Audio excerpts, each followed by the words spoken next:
Have you ever felt it? That heavy, unshakable sensation that someone is watching you. You look over your shoulder, nothing.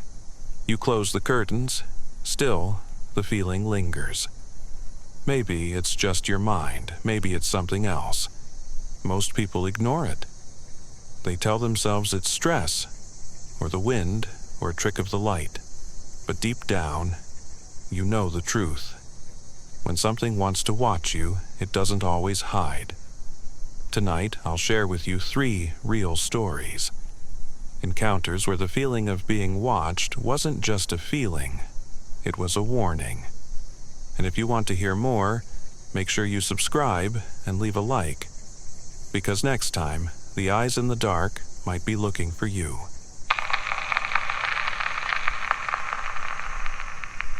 I was parked beneath the tired neon of an all-night pharmacy, the kind of sign that hums like an insect trapped behind your eye, and nursing a paper cup of coffee that tasted like burnt cardboard. The ping came in clean. Pickup at the financial district, outside a marble-lobbied tower that usually vomits suits at 6 p.m., not 2:43 in the morning. When I pulled to the curb, he was already waiting. He looked cut out of a magazine from 20 years ago. Charcoal suit, narrow tie, polished shoes that didn't reflect the streetlight like they should. He carried a hard leather briefcase with brass corners, and when he moved, he didn't hurry. He just arrived at the back door like he belonged to that exact second. No fumbling with the handle, no glance at the license plate, no, "Are you for—" He opened the door and slipped in with a quiet click that sounded expensive. "Evening," I said, checking the destination. "Wareham and 12th. All the way across town." "Seatbelt, please." He didn't answer, but the belt drew across his chest in one smooth motion, the latch finding the buckle with a tidy little chike. I eased into traffic. City was mostly empty.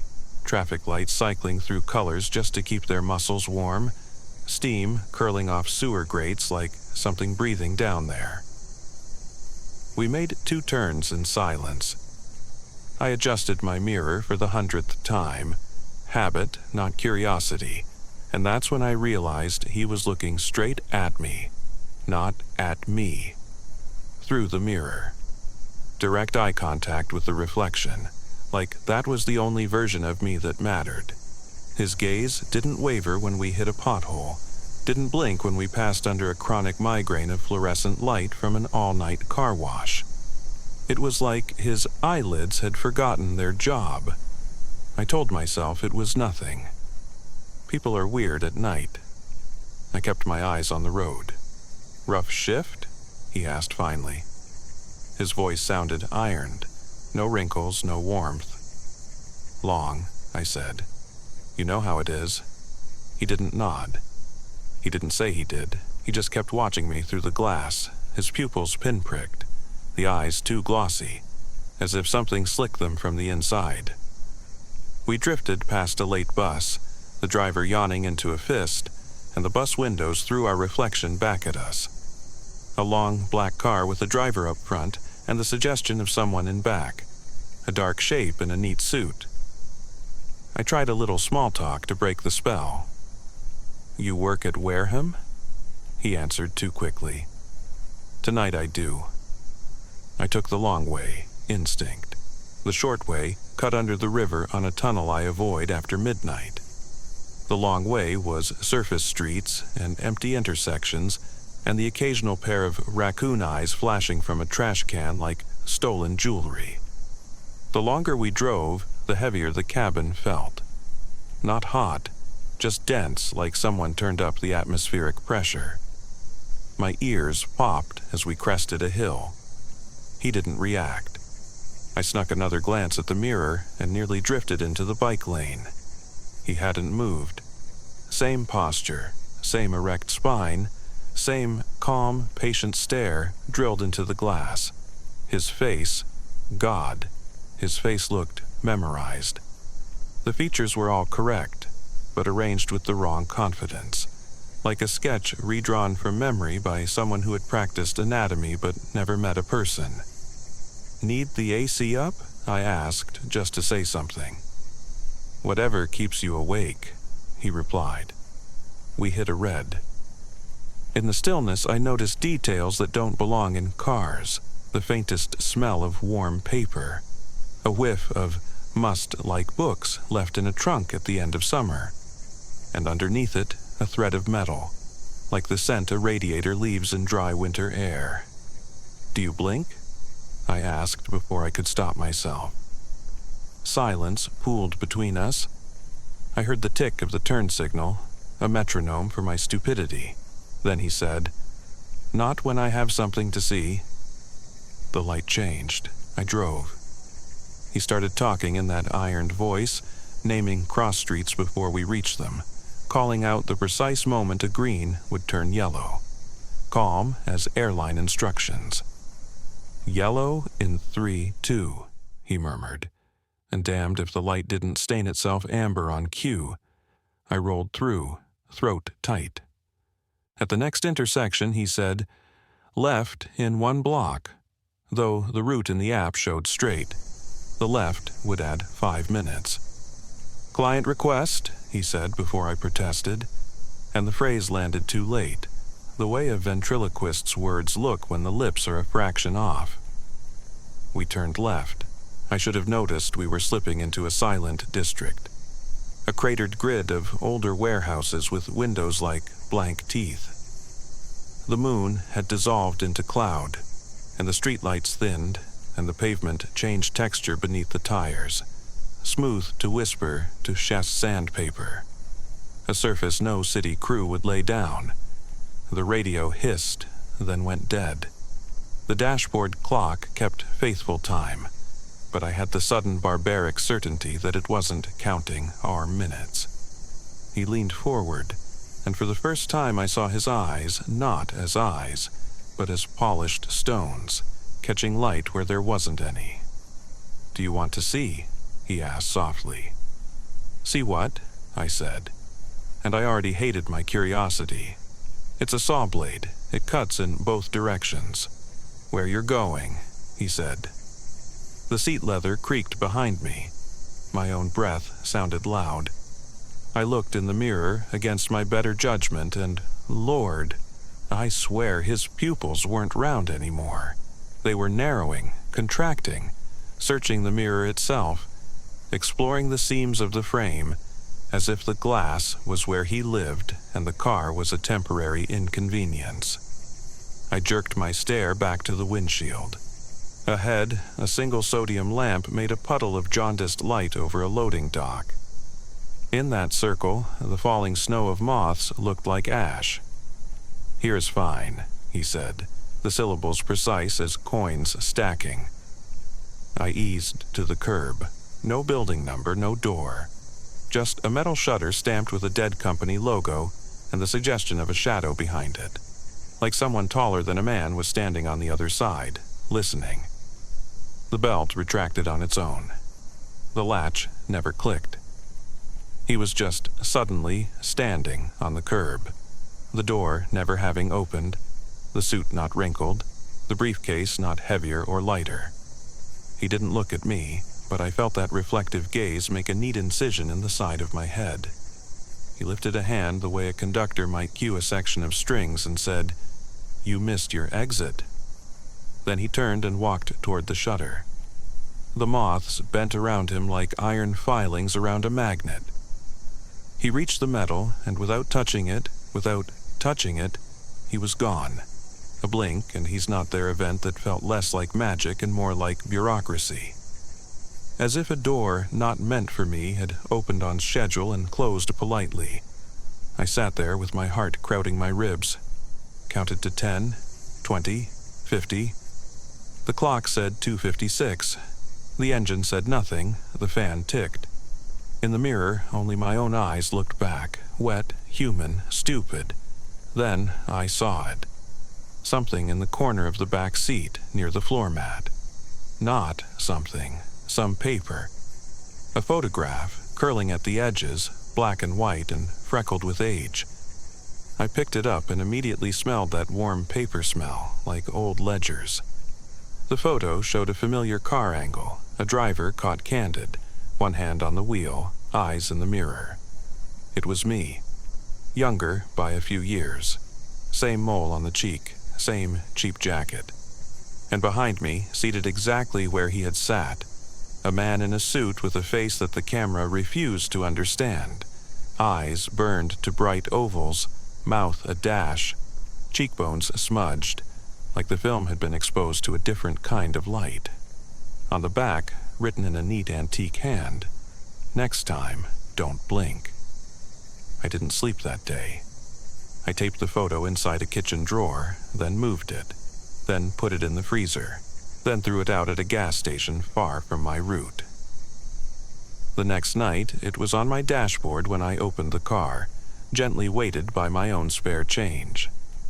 I started avoiding mirrors for a while. The road punished me for it. You learn quickly that refusing to look doesn't keep you from being seen. And to this day, when a passenger falls too quiet and the cabin grows dense, I turn the mirror down. I'd rather watch the road. I already know who's watching me. There's a point around 3:30 a.m. where the city gets hollow. Not quiet, exactly. More like someone scooped out the center and left the shell. Traffic lights, sidewalks, empty bus shelters with ad posters smiling into no one's face. That's the hour when routine is a religion. You check mirrors. You count intersections. You border your little rituals with superstition because the night will color outside the lines if you don't. My ritual was the rear view. Quick sweep every 10 seconds. Left side, right side, rear. I could do it blind and still see everything. It's how you stay alive when the drunk in the fast lane thinks double yellow is a suggestion. It started as a smudge. I was alone, no active ride, and gliding through the warehouse district toward the east ramp when I noticed in the rear view a soft blur on the back seat. The kind of shadow you get from a jacket tossed carelessly. I reached back with one hand, eyes still on the road, fingers grazing leather. Nothing there. When I looked again, the blur had vanished. No big deal. Eyes get tired. Your brain stops sharpening the edges. 2 rides later, the smudge returned. Not in the seat now, in the glass. A thumbprint halo that wasn't mine, a distortion on the reflection itself, not the thing being reflected. I wiped the mirror at a red. It went away. We rolled. It returned. It stayed only if my eyes stayed. Look, and it softened, as if the act of seeing it was forcing it into a shape. I didn't mention it because you don't say to a passenger, "Excuse me, is there something in my mirror?" You just drive, and you don't give the night extra names. 3rd night, it escalated. I had a fare, bartender getting off a close, headed to a basement apartment that smelled like basil and bleach. Nice kid, big tipper, eyes like he needed sleep more than money. He talked for a minute about how a regular proposed to his girlfriend over a plate of buffalo wings, then drifted off mid-sentence, head lolled back, soft snore. That was fine. His stop was 10 away. Then I caught the mirror. The smudge had gradients now. A contour, an oval where a face might grow. Slow as frost patterns, it deepened. Negative space became cheek, then shadow. Then the suggestion of a jawline. My scalp tightened. I glanced back, physically back, and saw only the bartender, mouth open, dead to the world. But in the mirror, there was a 3rd geometry. A figure seated behind me, where no one sits because that's the blind spot. That's the worst place to be. That's where a stranger could put a wire around your neck in a cheap thriller. I tightened my shoulders and forced myself to look forward. The car stayed straight. My eyes dragged to the mirror of their own accord. It had eyes now, if you can call them that.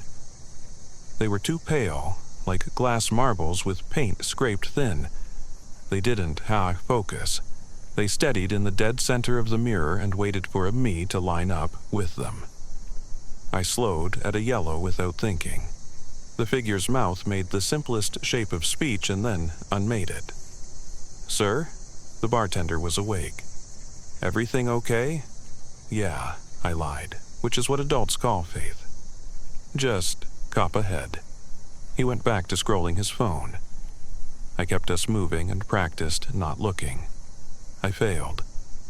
We passed the boarded windows of a shuttered furniture store, and their glossy panes became auxiliary mirrors. More angles, more chances to catch the stowaway. In the glass of the city itself, I saw us. Car, driver, passenger, and in the rear, a pale face that looked like mine if I'd been pulled out of a river after too many days. Cheeks water-heavy, lips leached, hair in the wrong part. I dropped the bartender. He thanked me, elbowed his door closed, and humped down a stairwell like a human does when he senses a cat watching him. I pulled away and parked under a streetlight. My hands shook so hard I nearly dropped the hazards. "Okay," I told the mirror quietly, like you talk to a dog you're sure is going to bite. "I see you." Nothing. Tunnel logic must have taken the wheel after that, because I drove to the river. The spot under the old bridge where fishermen stand in summer and ice forms thin as a lie in winter. I angled the car so the rear view caught nothing but water. A glossy sheet that would be a perfect blackboard for whatever wanted to write itself in light. If something wanted to show me, fine, show me. Make the rules clear. At first, only the ripples answered. Then the face surfaced in the glass again, crisp as a photograph. The wrong me, the dead me. Skin tone drained like a city map with the colors removed. It didn't copy my expression, that would have felt safer. It had its own, neutral, patient, almost disappointed. It watched me watching it. "Say something," I managed. My mouth was dry enough to spark. The mirror fogged faintly from the inside of the reflection. Letters appeared in the fog, the way a child writes a secret on glass. I had to lean closer to read. "Don't look too long." I flinched back so fast the seat grit squealed under me. "Then why are you—" I started, and something thumped the back of my seat. Not a knock, a shift, like weight, like someone settling. I twisted around. No one, only the fabric, the shape of the world I knew. In the mirror, the wrong me had moved closer, shoulders squaring with mine, head aligning on my axis, its lips parted. "Or you'll let me in." I drove. I didn't check blind spots. I prayed with the horn and the lane lines. I took a route with other cars so their lights would slice my cabin and reset whatever creeping logic was rewriting my glass. I aimed for brightness. The face stayed with me, but light diluted it. In the neon wash outside a late-night taco stand, it thinned. At the blinking crosswalk by the hospital, it nearly bled to nothing. By the time I hit my neighborhood, it was a pale smear again, angerless, inevitable. I parked at home and flipped the mirror up to the headliner like a vampire avoiding a cross. The relief was a smaller feeling than I hoped. Upstairs, my wife was asleep on her side, hair across her cheek, breathing the kind of slow that says, "You are safe." I slid in without rattling the mattress and stared at the ceiling, counting.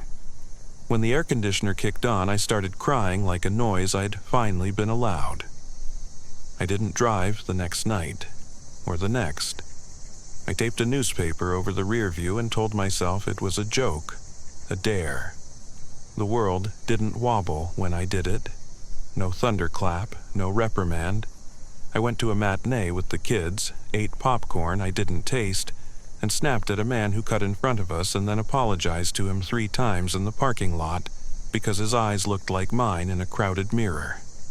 When I finally got back behind the wheel, I took the tape off, because ritual works both ways, protects and imprisons.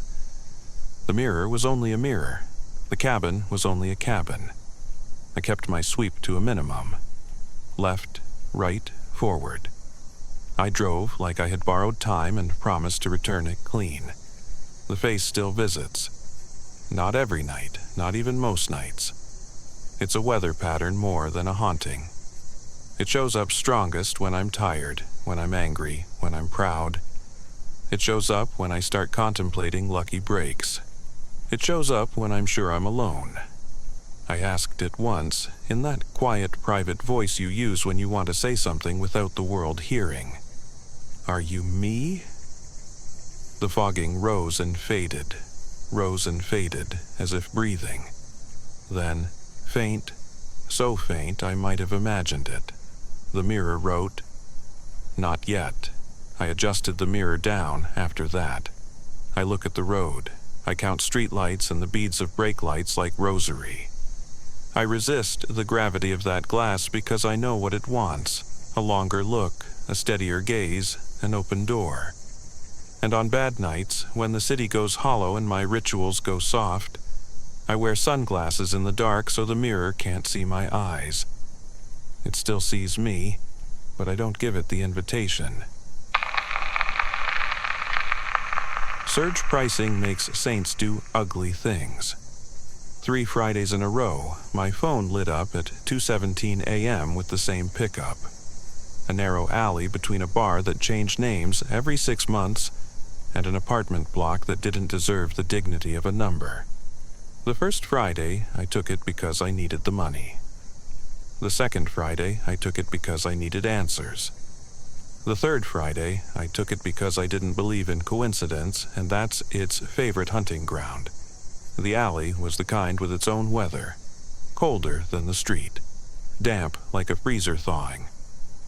My headlights found wet brick, a dumpster tattooed with stickers that promised bands no one remembered, and a slice of darkness at the far end where the alley kinked. He stepped out of that slice like the night had pressed him into a mold and popped him free. Same woman every week? Number A man, mid-30s maybe, hood pulled low, hands in the kangaroo pocket. He didn't look at me, didn't look anywhere specific, just claimed the back right seat like he'd paid rent on it. No smell of booze or weed or sweat. No smell at all. That's its own kind of smell at 2 a.m. "Where to?" I asked week 1. His voice was sanded down. "I'll let you know." We rolled. The app showed no destination. Just a gray ribbon where the address should live, the ETA a little infinity symbol pulsing like a heartbeat. I don't love that bug. It makes you feel like you're not going anywhere even when the scenery argues otherwise. "Left," he said 2 blocks later. We cut past a park that looked abandoned even in daylight, over a 1-lane bridge that groaned like an old man standing up. "Right," he said. "Straight, straight." The route mapped itself in my muscles. The skid of gravel at the lot behind the church. The way the wheel vibrated over the sunken manhole in front of the shuttered grocery. We arrived at a patch of city that didn't bother being a place. Just a wedge of weeds and broken glass between brick and chain link. "Here's fine," he said, and I thought about the last fare who said those exact words in that exact tone. He got out. He didn't go anywhere, he simply ceased. Not vanishing, and absenting. If you've ever walked into a room where a person should be and known they weren't there before, your eyes proved it, you know the shape of that emptiness. I checked the mirror 1 extra time, only me. The alley went back to its weather. I idled a minute and left. Week 2, the ping hit at the same second. I watched the clock chew through 2:16 like a countdown and then, ping, there it was. I accepted like a moth returns to the porch light that sings in its blood. Same alley, same man, same seat. I didn't ask where to this time. He used the exact same words to guide me. He didn't add or subtract syllables. "Here's fine," he said at the weeds. It gave me the unpleasant sense that we were rehearsing something instead of doing it. I checked the trip history when I got home. Both rides showed as completed, both fares paid, both passengers with the same auto-generated name, Alan. Then some indecipherable string of numbers and letters and underscores like a password someone tried and failed to remember. I screenshotted, because that's what you do when reality gets glitchy. You make a copy in case the original evaporates. Week 3, I decided to follow him. It's not smart. It's what people do when the obvious risks feel smaller than the itch.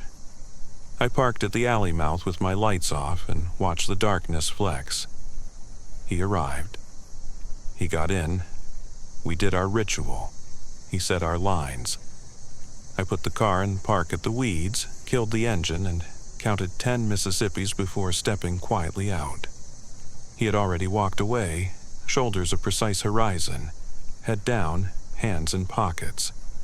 He went behind the old church, through the gap in the chain link I swear hadn't been there until it was. I followed at a distance that felt cowardly and brave in turns. "Sir?" I tried once, voice soft as a confession. He didn't turn. Behind the church, the ground changed. Asphalt let go and gave way to a kind of packed ash, as if someone had burned a parking lot down to its bones. A metal door sat half buried in brick, the paint flayed by weather, a padlock swollen with rust. He walked toward it with the confidence of a man returning to his own address, and then, this is the part I hate telling, he lifted the padlock without touching it. It rose like a fish taking a fly, hovered, and slid sideways. The door yawed open, not scraping, not protesting, just accepting. He stepped inside. I took 3 steps forward, because that is who I am, and I looked into a room that didn't fit behind a church. It was bright, painfully bright, the kind of fluorescence you get in labs or dreams about dentists. Shadows lay in crisp parcels at perfect angles where a person could stack them. I saw the back of him and the backs of others like him. Hoods up, heads tilted, bodies attentive the way students lean toward a teacher. None of them moved like humans who had discovered stiffness. They arranged themselves. Something on the far wall pulsed. Not a machine, not a cross. A rectangle of glass, larger than a billboard, but thinner than a screen, humming with a color I don't have a word for.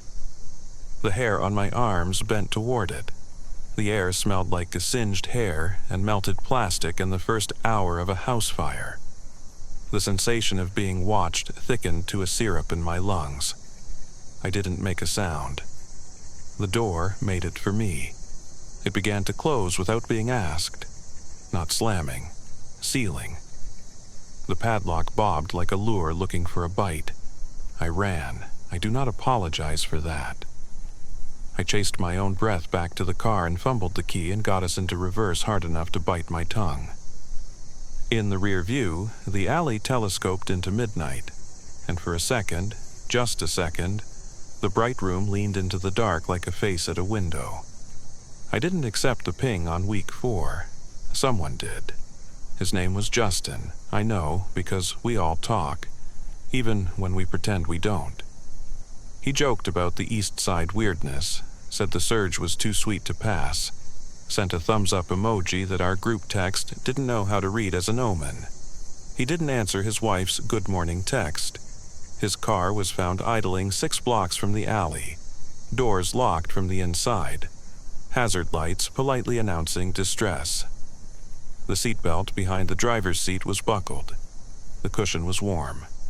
People got serious about prayers for a week. Then the city went back to its routines. Surge returned. The alley waited. I still get the ping at 2:17 sometimes. I don't know if it's the same entity, the same man, the same ritual. I keep telling myself it's someone else's problem, and then I wonder when I started thinking of the night as a someone. The part I haven't told anyone. On week 5, I drove past the church at noon. just to prove to myself the sun makes everything honest. Kids played on the corner, 2 delivery trucks boxed the street, and a nun in sneakers carried grocery bags into a side door. The metal door I'd watched open on firelight wasn't there. No scar in the brick, no discoloration in the paint, no padlock. The gap in the chain link was mended, and the ash-packed ground was just normal dirt with a crisp line where the gardener's edger had passed. I parked and got out and walked to the wall like a pilgrim who built the shrine himself. There was nothing to touch, but when I laid my palm against the brick, it felt warm. Not sun-warm, inside warm. And someone on the sidewalk behind me said, in a pleasant, ironed voice that didn't care whether I heard or not, "Here's fine." I turned around so fast I felt my spine catch. No one stood close enough to have said it. Traffic went about its business. A dog lifted a leg at a hydrant with outrageous dignity. The church bell chimed the hour in the language of clocks. I put my hand back on the wall. It was cool again. I stopped driving Friday nights after that. The money isn't worth feeling like you're a figure in someone else's schedule. And if the alley wants me, it knows my plate, knows my routes, knows the precise second I look in the mirror too long. Because that's the truth no one wants to admit about being watched. It teaches you the trick of watching yourself. You become your own lookout, you police your curiosity. You build rituals that keep the doors shut. And still, the night finds the cracks.